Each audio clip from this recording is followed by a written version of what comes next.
Bayan ng Dueñas, isang maliit na bayan, fourth class municipality, composed of 60,000 plus na population.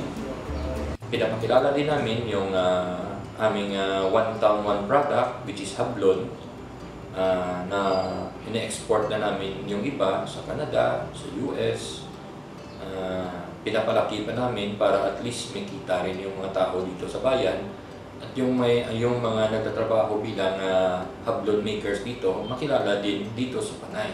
Ngayon, ang Bayan ng Dueñas ay may isang asosasyon na tinatawag na Dueñas Loom Weavers Association.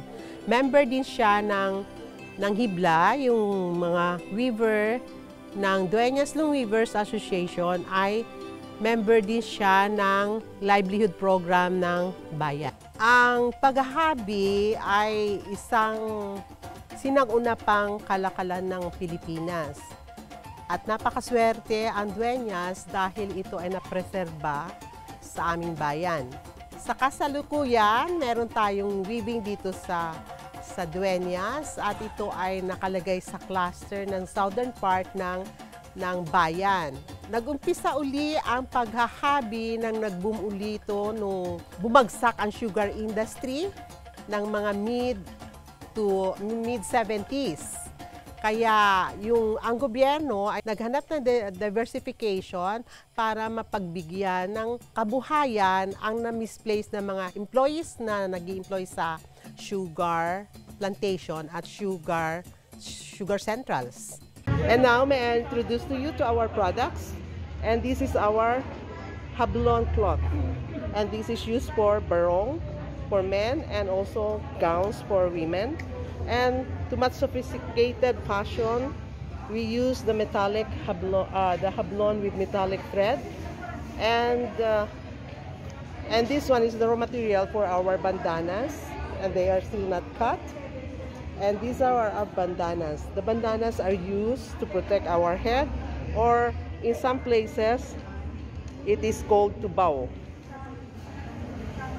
And in olden times, our albularyo or mercos in our local dialect, or the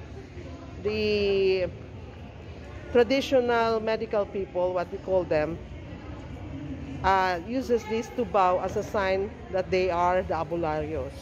So they use the tubaos. And may I introduce to you our champion, which is the shawl. And we use this as cover in our head, also as a scarf, and we wrap it around our neck also, and like this one. Mga Dueñasanon, mabuot kag mapisan, mabinuligon, wala pinilian, mga tawo diri, imugin masaligan, matinlo sa palibot, imo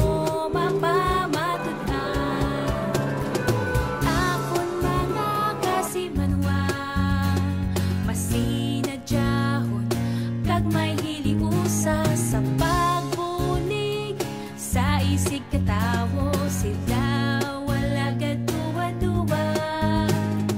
Akon mga kasimanwa, masinadyahon kag may hiliusa sa pagbulig sa isig katawo, sila wala gaduwa-duwa.